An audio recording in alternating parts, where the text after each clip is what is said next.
اب مسئلہ یہ ہے کہ بچہ ہر چیز پہ سوال کر رہا ہے اور ابا ہر چیز کا سوال ڈھونڈ رہا ہے، ہر چیز کا جواب ڈھونڈ رہا ہے. دیکھیں سوال کرنے والے کی نوعیت بھی الگ ہوتی ہے، جواب دینے والے کی نوعیت بھی الگ ہوتی ہے.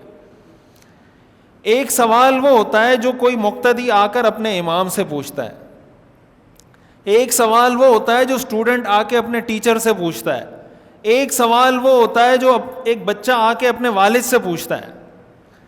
امام صاحب کے جواب دینے کا انداز الگ ہونا چاہیے، ٹیچر کے جواب دینے کا انداز الگ ہونا چاہیے، اور ابا کے جواب دینے کا انداز الگ ہونا چاہیے. یہ فطرت ہے. ہمارے ایک دوست ہیں، وہ مجھے کہنے لگے کہ وہ ان کے بھائی MBBS کر رہے ہیں لاہور کی کسی یونیورسٹی میں، پتہ نہیں لمز میں کہاں.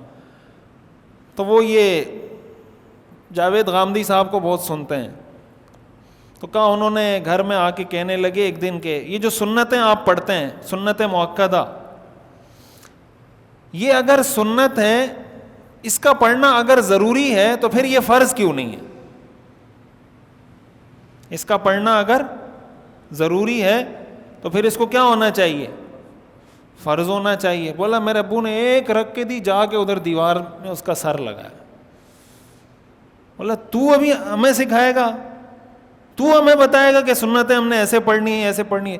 کھڑا ہو ادھر میرے سامنے پڑھ 4 رکعت ایسی کی تیسی تیری، میں دیکھتا ہوں تو کیسے پڑھتا ہے نہیں پڑھتا. بولا سیدھا کھڑا ہوا 4 رکعتیں پڑھی. بولا جا بیٹھ جا رہا ہوں. سمجھ آ رہی بات؟ اب یہ میرے پاس آئے گا، میں اس کے ساتھ یہ کام نہیں کروں گا، میں اس کو سمجھاؤں گا، لیکن آپ اس کے ابا ہیں، آپ کو یہی کرنا چاہیے تھا.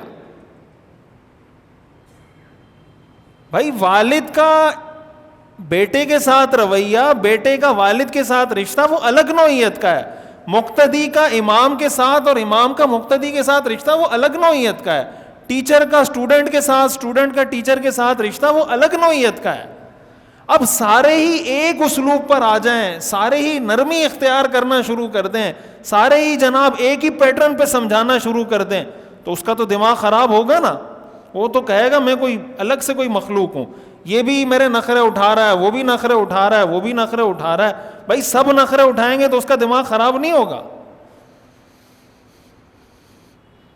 تو بچوں کے ایمان کو محفوظ کرنے کا جو طریقہ ہے، یہ کوئی ایسا لگا بندہ فارمولہ نہیں ہے کہ بس 2 + 2 4 کی طرح ایسا کریں گے بچے کا ایمان محفوظ ہو جائے گا.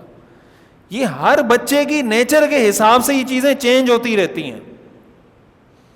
کسی بچے کو سختی سے سمجھانا پڑتا ہے، کسی کو نرمی سے سمجھانا پڑتا ہے، کسی کے ساتھ کبھی سختی، کسی کے ساتھ کبھی نرمی، یہ ساری چیزیں کرنی پڑتی ہیں.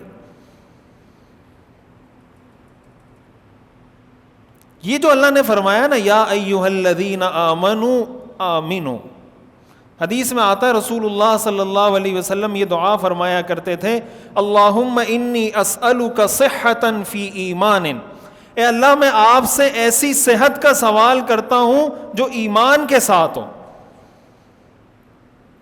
اللہم انی اسألک صحۃ فی ایمان، اے اللہ میں آپ سے ایسی صحت کا سوال کرتا ہوں جو ایمان کے ساتھ ہو. اس لیے کہ ایمان کے بغیر اگر صحت ملی، اس سے دنیا تو سیٹ ہو جائے گی، دنیا تو بہتر ہو جائے گی، لیکن جیسے ہی آنکھ بند ہوئی، یہ ساری جو دنیا میں چیزیں حاصل کی تھی وہ سب کیا ہو گئی؟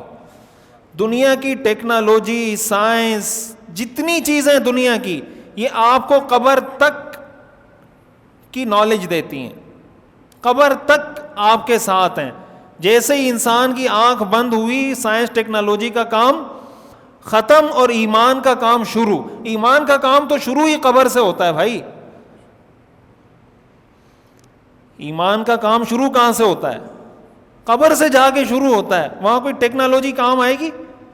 کوئی سائنس، کوئی سوشل میڈیا، کوئی جناب انجینئرنگ، کوئی دنیا کی کوئی میڈیکل، کوئی چیز قبر میں کام آئے گی؟ کیا چیز کام آئے گی؟